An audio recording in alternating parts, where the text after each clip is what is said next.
paso cantando, me llaman Jilguero Flores, palomita del dulce. José Ávila, él es un gran amigo de acá de la institución, él es educador, participa en el equipo técnico del Departamento de Desarrollo Territorial y Medio Ambiente de la ONG que muchos de nosotros conocemos, Alternativa.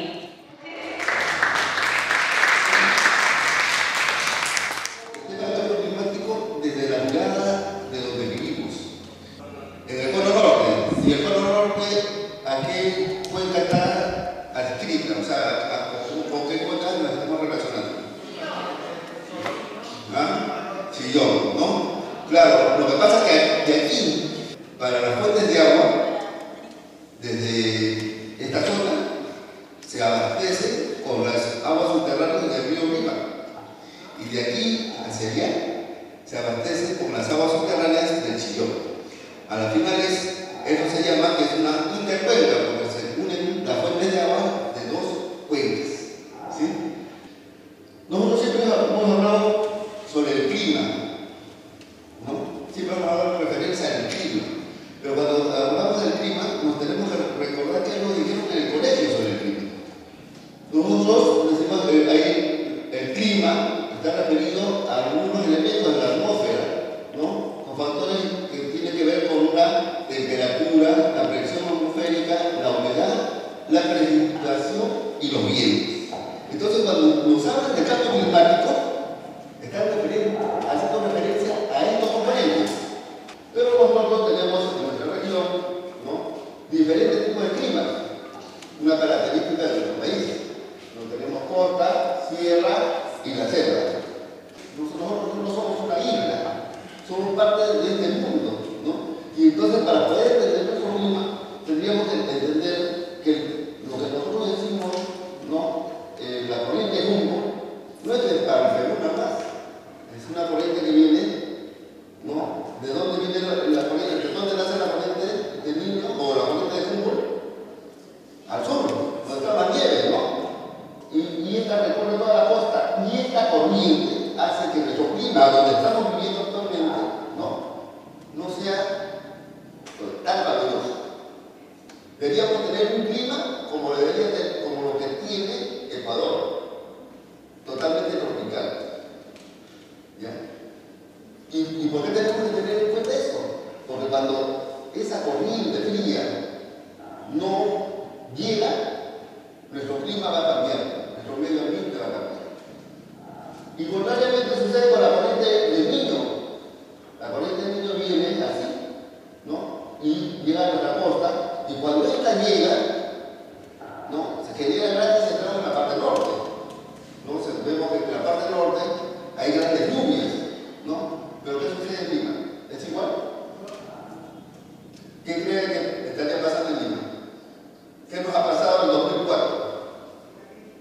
Sequía. Sequía. O sea, no es igual que en el norte, ¿no?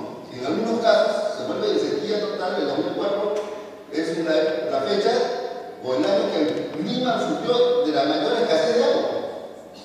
Pero a veces también tenemos que la corriente del Niño se expresa aquí en mayor cantidad de lluvias, efectivamente. Pero las lluvias ya no se dan arriba, ya no se van en los nevados, las alturas donde están las lagunas, sino se dan en las partes medias.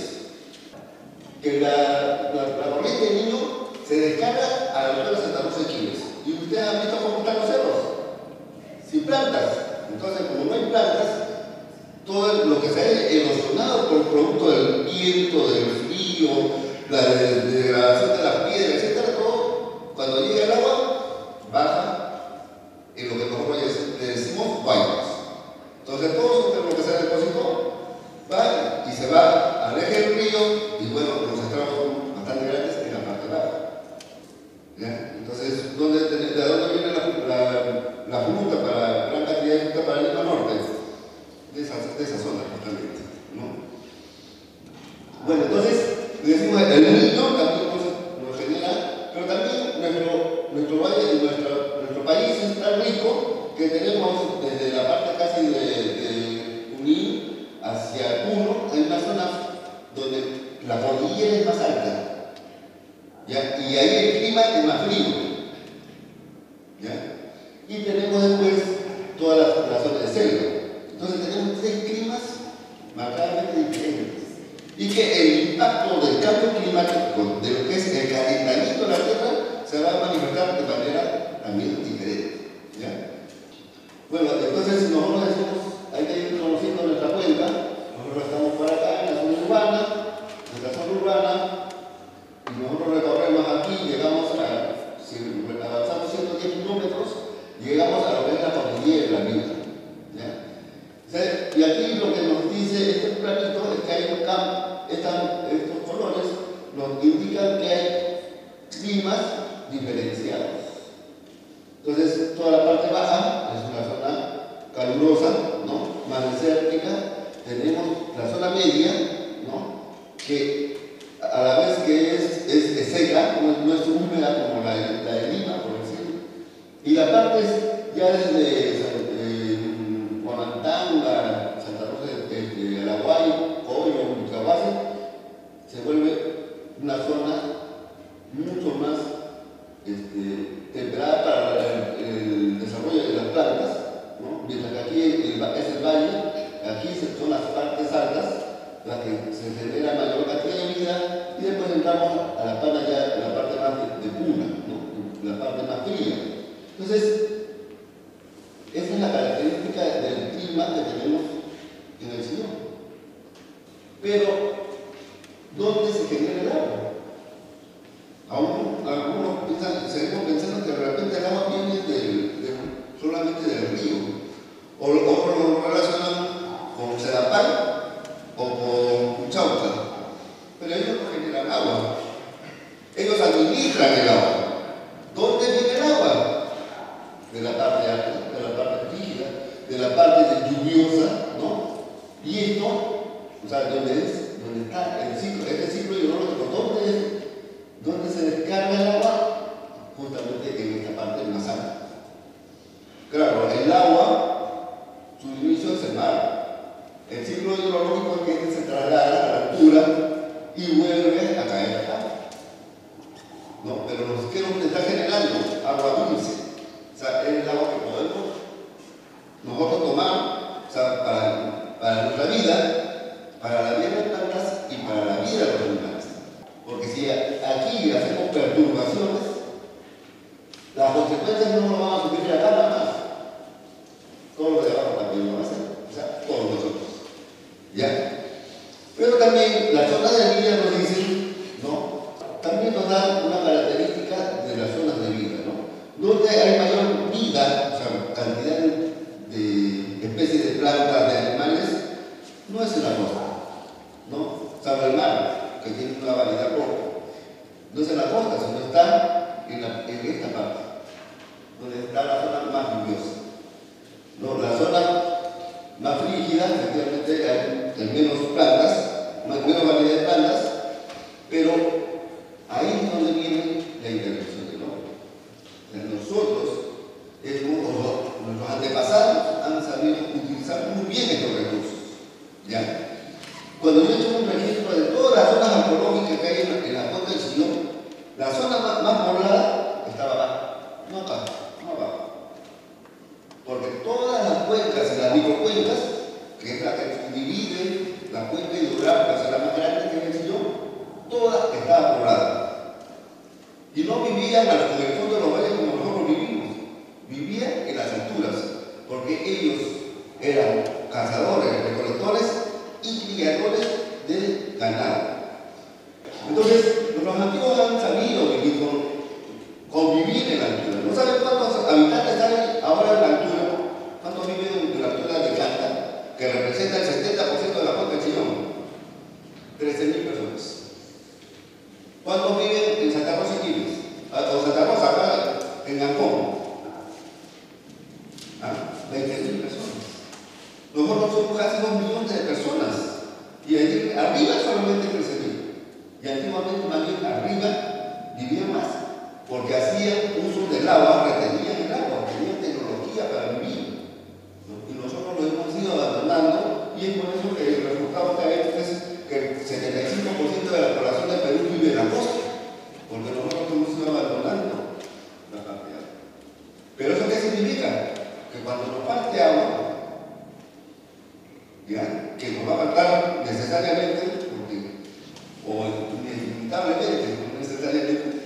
porque arriba está el Camino Campos. En 1969, esta era la cordillera de la Viuda, que es la que da agua al río Chillón. ¿Ya? Y miren lo que está en 2012, fíjense cómo ha quedado el nevado. ¿Se ha reducido o no se ha reducido? Y si los nevados, ¿por qué es importante el nevado? Porque el nevado era nuestra refrigeradora del agua en el tiempo y que en el tiempo de verano se iba derritiendo y los iba alimentando. Pero eso se ha reducido, miren, ni la cuarta parte.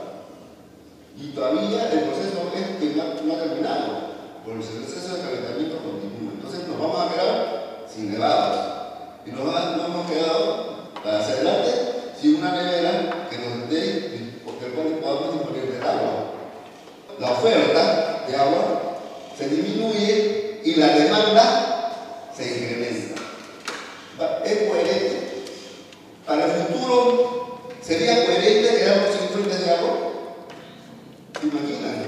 Entonces, no debe ser una preocupación solamente de unos cuantos. Nuestra preocupación no es tampoco para la siguiente generación, es para nuestra propia generación. Porque el futuro, ¿no? Para el 2015 se dice que ya nos quedamos sin nieve. Y entonces, ¿qué vamos a tener? Lluvia, claro, tenemos. ¿Cuánto tiempo ha llovido el año pasado? Mes y medio. ¿Cuánto llovía normalmente? 5 meses. O sea, que ha llovido más fuerte, pero tenemos ¿cuántos meses menos de lluvia? 3 meses y medio menos de lluvia. Y tenemos entonces la oferta se va reduciendo. Y si arriba, en la parte alta, no se retiene el agua se va a donde. Y esa es el agua dulce. Pero tenemos que también el cambio climático es producto, en este caso, de la intervención del hombre. Ya ha habido informes, ¿no?, anteriores que han dicho qué está pasando en el mundo, pero qué está pasando en la cuenca de Chillón. Estamos cuidando nuestros recursos. Ya les he dicho y hemos visto la imagen cómo se ha reducido, pero aparte de eso tenemos esas lagunas que vemos en la parte alta, están dentro de estos cuadraditos, todos estos cuadraditos. Esos cuadraditos son concesiones mineras. ¿Ya? Cuando comiencen a explotar, va a ser lo mismo que ha sucedido en Cajamarca, Quilmes, porque nos va a destruir nuestras fuentes de agua. ¿De dónde decía dónde vendía el agua? De las zonas altoandinas. Si destruyen esta cordillera y destruyen nuestras lagunas, Lima Norte se queda sin agua. Si nosotros permitimos que nuestras autoridades nos estén regalando de esa manera, para que unos cuantos se beneficien, según la Constitución, todos tenemos el mismo derecho. ¿Y aquí se estaría respetando el mismo derecho? No, porque están beneficiando unos cuantos para afectar a 2 millones de habitantes. Y por eso, las políticas, ¿quién las hace? Los políticos, ¿no? ¿Y quién los elige? Nosotros. ¿Y los controlamos? ¿Ustedes sabían que había esta concesión minera? ¿Quién me ha informado? Bueno, el que sabía era el presidente de la García, porque era el que dio la autorización, ¿no? Y ya la García también ha dado otra autorización, que es la concesión minera de Tormocho, que ha agarrado toda la cordillera de lo que nosotros conocemos como Ticno, se le ha dado a otra concesión minera china. Para el Chillón, una concesión minera que se llama Marango. Es responsabilidad política. Porque no, este señor, esas autoridades que han dado esos permisos, no están pensando en los 8 millones de habitantes del Perú, de Lima. Tenemos mucha corrupción. Nosotros tenemos en Lima Norte, tenemos alrededor de 80 concesiones mineras sobre la ciudad. ¿Y cómo van a ver si yo estoy viviendo ahí? ¿Cómo le han dado la concesión? Imagínense. Y todo eso tiene que ver con un escenario de corrupción. Entonces, nosotros también tenemos, en parte, no solamente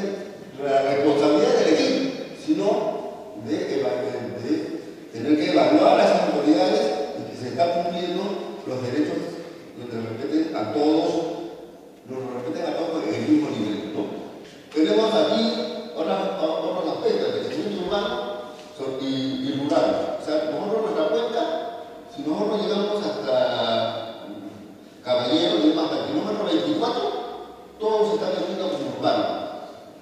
Y estamos perdiendo nuestro valle tan importante que es la del Puente del Señor. O sea, de aquí a 10 años vamos a estar como el río Lima, todo urbanizado. El 70% del agua que se riega va al subsuelo y alimenta la napa freática con la que nosotros nos alimentamos. Si a todo eso le ponemos cemento, hemos perdido otra fuente de agua. Y son más demandantes, o sea, porque no solamente se pone cemento, sino todos los que están ahí van a demandar más agua. Y ahí sí hay responsabilidad de la autoridad distrital y metropolitana, porque ellos son los que tienen que cuidar sobre el manejo de los usos de suelo. Y actualmente hay mucho tráfico de suelos, de los formales y de los informales. Nosotros tenemos que también levantar nuestra voz de protesta, porque solamente se está viendo el río Murín, y aquí todos están traficando con los suelos agrícolas. En los vientos de Lima, no, en Lima, el centro de Lima es el que tiene que tener la mayor cantidad de aire contaminado. Por las tardes comienza, por los vientos lo contrae hacia acá. Y dicen los informes del CENAMI del año pasado que toda la zona de Caraballo, Comas, es la zona más contaminada de Lima Norte. Pero no porque ahí fueron más pulmones y que es más fábrica, nada. Es por lo que trae Lima. Y si nosotros nos quedamos sin área verde, ¿cómo se va a regenerar el aire del mar? Pero ya perdimos una fuente. O sea, perdimos una fuente natural que era el área verde. Tenemos incremento de la actividad minera, incremento de la actividad ganadera, que también hay en la parte alta. La gente está dejando la agricultura por la ganadería. Está bien, porque los suelos allá son más para parte forestal. Pero ¿qué pasa? De que, por ejemplo, este año yo estaba arriba de la agricultura y me dicen, Jorge, ha llovido un mes la altura. Y entonces, ¿cuánto ha crecido el pasto? Así. ¿Cuánto tenía que haber crecido? Así. O sea, y tienen más ganado. Entonces, van a terminar deforestando como caen, porque ellos también tienen el derecho de vivir, como dicen, ¿no? Nosotros también tenemos el derecho de vivir. Pero cada vez se va deforestando también la parte alta. ¿Se imaginan? O sea, porque el cambio climático no tiene su agenda. Si lo están reaccionando, son reaccionando al derecho, pero no se están preparando, muchos no se están preparando para el futuro, ¿no? Bueno, aquí tenemos un tema, las pilas y las baterías. ¿Cuántos tenemos celulares aquí? Todos, pues. Y todas funcionan con pilas, pues. ¿Y cuánto contamina esta pila? ¿No? Nosotros tenemos que ser ahí realmente responsables. Por desgracia, a nadie, o sea, no hay una ley que obliga a la empresa que hace, en este caso, estas baterías o la venta de los productos con baterías, que ellos sean los que reciclen. No hay. Y en todo Lima y en todo el Perú solamente hay una planta de tratamiento de residuos peligrosos, porque estas son peligrosas. Y eso está allá por Pucusana. Ahí tenemos que hacer y buscar que haya políticas realmente para hacer este tratamiento de los residuos peligrosos. ¿Algunas alternativas al tema? ¿Seguimos? Por favor. Bueno, les decía, yo estaba en la parte alta. En uno de los recorridos que hacía en la parte alta me encontré con unas acequias de este tipo. En los cerros, ¿eh? No en plantas, sino en los cerros. Yo pregunté, bueno, ¿y esto para qué sirve? Para infiltrar agua. En Guamantanga le llaman acequias para el mamanteo. ¿Por qué? Porque de lo que se trata es que cuando llueve, ellos de la quebrada sacan el agua, lo dirigen a la planicie de la parte alta y riegan el cerro. Y después lo recogen como en los tuquianes y le llega el agua hasta el mes de octubre. Cuando ha habido una buena siembra de agua, por eso le llaman siembra de agua. ¿Y eso lo hicieron quiénes? Nuestros antepasados. O sea, nuestros antepasados pasaron no solamente época de bonanza con nieve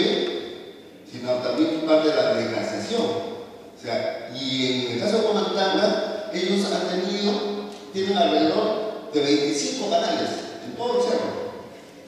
Porque ellos nunca tuvieron nieve, o sea, perpetua, y nunca tuvieron laguna. Entonces los antiguos hicieron de todo ese territorio, de todo ese cerro, una fuente de agua. Imagínense. Y esa fuente de agua, ahora bueno, nuestra intervención ha sido de que este canal no solamente se perdiese, porque había parte que se revolvía a la quebrada, entonces nosotros hemos hecho una hora de recuperación del canal. Pero cuando se riega así. Porque el objetivo es que el agua sea absorbida por el cerro, imagínense.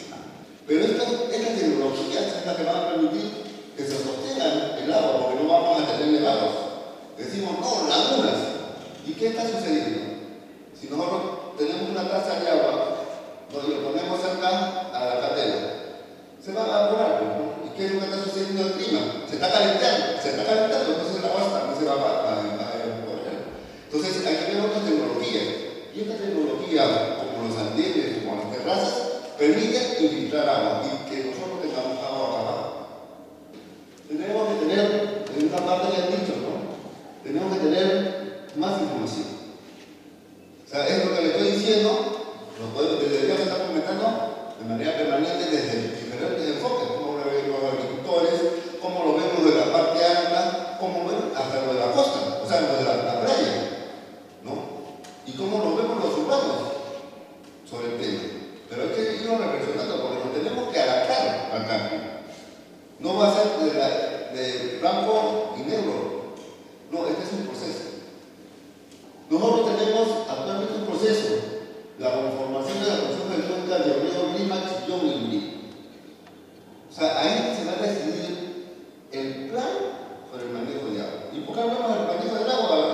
Y me he ido a ese tema, porque el agua es lo que está cambiando. O sea, el tema del agua, el sistema hidrológico es lo que está cambiando más. Y eso nos va a afectar directamente. Entonces, actualmente hay un proceso de